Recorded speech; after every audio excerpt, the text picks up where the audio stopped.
Halo, nama saya Felicia Syauki Alnaira. Saya adalah mahasiswa Ilmu Administrasi Fiskal Angkatan 2023 dari Universitas Indonesia. Kali ini saya akan menjelaskan mengenai perlakuan khusus dan pengecualian dalam pajak penghasilan.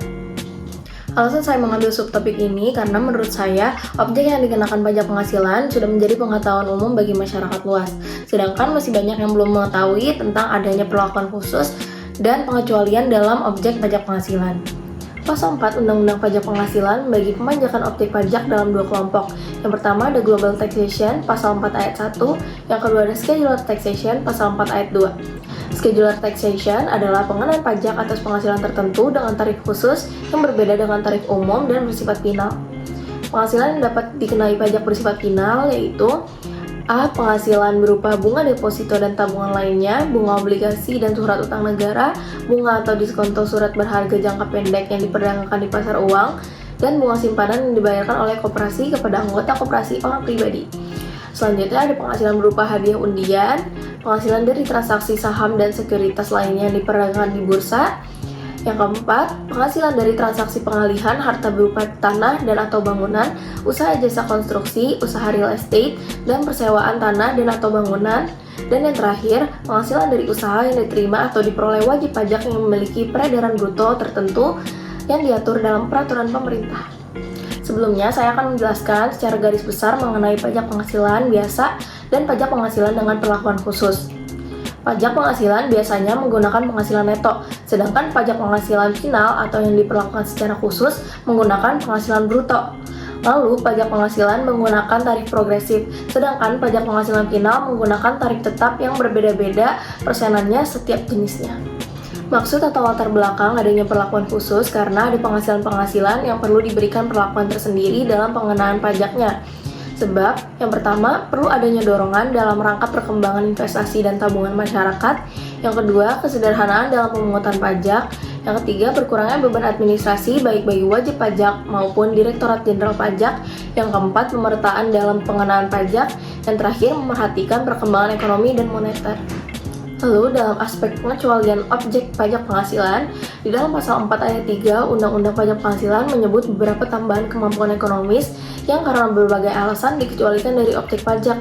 Yang pertama, ada bantuan atau sumbangan termasuk zakat yang diterima oleh badan amil zakat atau lembaga amil zakat yang dibentuk atau disahkan oleh pemerintah. Lalu, harta hibahan yang diterima oleh keluarga sedara dalam garis keturunan lurus, satu derajat, badan keagamaan, badan pendidikan, badan sosial. Yang ketiga ada warisan. Yang keempat, harta termasuk setoran tunai yang diterima oleh badan sebagai pengganti saham. Sebenarnya, harta termasuk setoran tunai merupakan tambahan kemampuan ekonomis bagi badan tersebut. Namun, karena harta tersebut diterima sebagai pengganti saham atau penyertaan modal, maka berdasarkan ketentuan ini, harta yang diterima tersebut bukan merupakan objek pajak. Lalu ada natura dan atau kenikmatan meliputi makanan, bahan minuman dan atau minuman bagi seluruh pegawai, natura yang disediakan di daerah tertentu, natura yang harus disediakan oleh pemberi kerja dalam pelaksanaan pekerjaan, natura yang bersumber atau dibiayai APBN, APBD dan atau anggaran pendapatan dan belanja desa. Lalu yang terakhir natura dan atau kenikmatan dengan jenis dan atau batasan tertentu. Lalu ada asuransi karena kecelakaan, sakit, atau karena meninggalnya orang yang tertanggung, dan juga pembayaran asuransi beasiswa. Lalu ada dividen yang berasal dari dalam negeri, lalu dividen yang berasal dari luar negeri, namun sepanjang diinvestasikan atau digunakan untuk mendukung kegiatan usaha lainnya di wilayah NKRI dalam jangka waktu tertentu. Lalu ada iuran dana pensiun yang telah disahkan oleh Otoritas Jasa Keuangan, penghasilan dari modal yang ditanamkan oleh dana pensiun dalam bidang tertentu, pembagian laba atau sisa hasil usaha dari koperasi perseroan komanditer yang modalnya tidak terbagi atas saham-saham, lalu pembebasan utang debitur kecil sampai dengan jumlah pajak tertentu, itu bisa dikecualikan sebagai objek pajak. Lalu ada beasiswa, lalu ada sisa lebih yang diterima atau diperoleh badan atau lembaga nirlaba yang bergerak dalam bidang pendidikan dan atau bidang penelitian dan pengembangan. Lalu bantuan atau santunan yang dibayarkan oleh Badan Penyelenggara Jaminan Sosial kepada wajib pajak tertentu. Lalu ada dana setoran biaya penyelenggaraan ibadah haji atau BPIH khusus.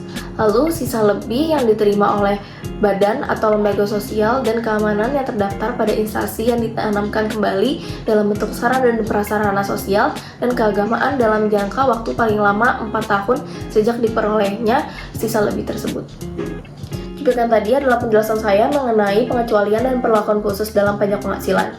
Ingat ya, tidak semua penghasilan dikenakan pajak dan ada beberapa penghasilan yang dikenakan tarif khusus, yaitu tarif final. Jangan sampai salah dalam mengisi SPT dan ayo bayar pajak untuk Indonesia yang lebih baik.